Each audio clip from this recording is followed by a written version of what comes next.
कल्पना एक मध्यम वर्गीय परिवार से थी, जिसने अपनी स्नातक की पढ़ाई पूरी कर ली थी और अब वो अपने घर पर ही छोटे बच्चों को ट्यूशन पढ़ाती थी। कल्पना का रंग गोरा था और वो दिखने में बिल्कुल गुड़िया की तरह थी। कल्पना के माता पिता उसकी शादी के लिए अच्छे लड़के की तलाश कर रहे थे। तभी कल्पना के मामा एक लड़के के बारे में बताते हैं। वो कहते हैं कि लड़का का नाम राहुल है, वह किसी कंपनी में मैनेजर के पद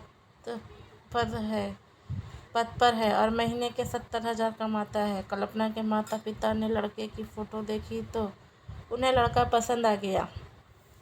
जब कल्पना की मां ने कल्पना को लड़के की तस्वीर दिखाई तो कल्पना ने कहा, जब आप दोनों को लड़का पसंद है तो मुझे भी पसंद है।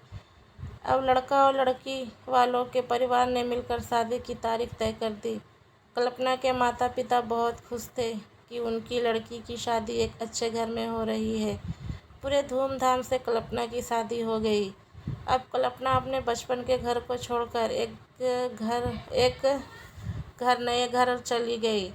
कुछ दिन तो कल्पना को अपने माता पिता और अपने घर की बहुत याद आई। कल्पना की शादी के अब महीने बीत गए थे। अब उसके पति राहुल पहले जैसा व्यवहार कल्पना के साथ करता था। कल्पना से वो चिड़ा सा रहता था। राहुल अब ना पहले जैसा कल्पना को प्यार करता था और न ही उसकी बातों को मानता था। कल्पना को समझ नहीं आ रहा था कि वो क्या करे। वो बस रोकर अपनी दर्द को कम करने की कोशिश करती थी।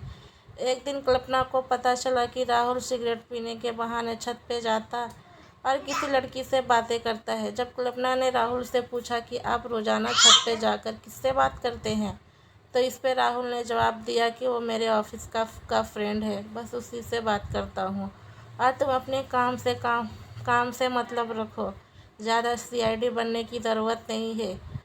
होली का दिन था। राहुल के कुछ दोस्त उसके घर आए थे। सभी ने घर पर पार्टी दिया। उस दिन राहुल का एक दोस्त थोड़ा ज़्यादा ड्रिंक कर लिया था और उसने नशे में कल्पना के सामने जाकर कहा, भाभी आप इतनी प्यारी और मासूम हो, फिर भी राहुल भाई दिन भर उस घमंडी नेहा से बात करते रहते हैं। लगता है कि आप राहुल भाई का सही से ख्याल नहीं रखते।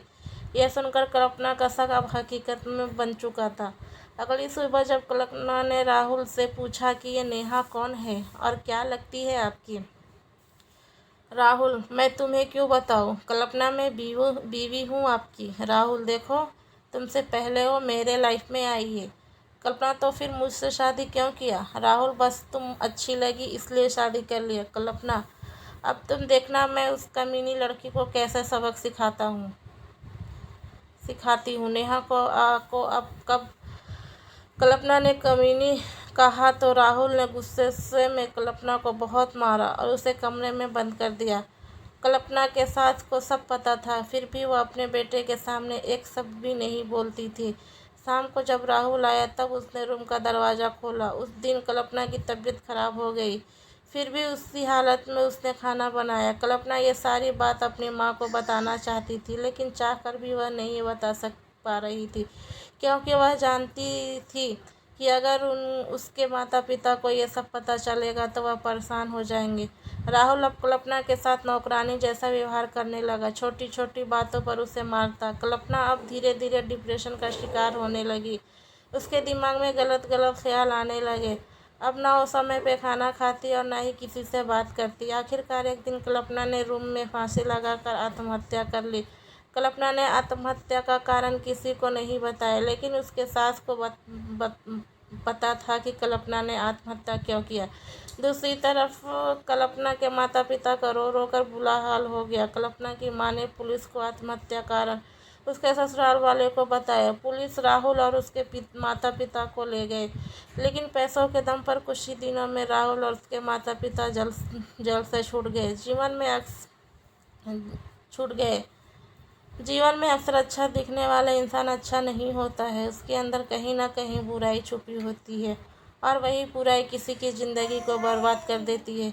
कुछ ऐसा ही कल्पना के साथ हुआ। दोस्तों, आपको ये कहानी कैसी लगी? उम्मीद करती हूँ अच्छी लगी होगी। अगर अच्छी लगी तो कमेंट बॉक्स में ज़रूर बताएं और हमारे चैनल को सब्सक्राइब करें और अपने दोस्तों के साथ शेयर करना ना भूलें। धन्यवाद।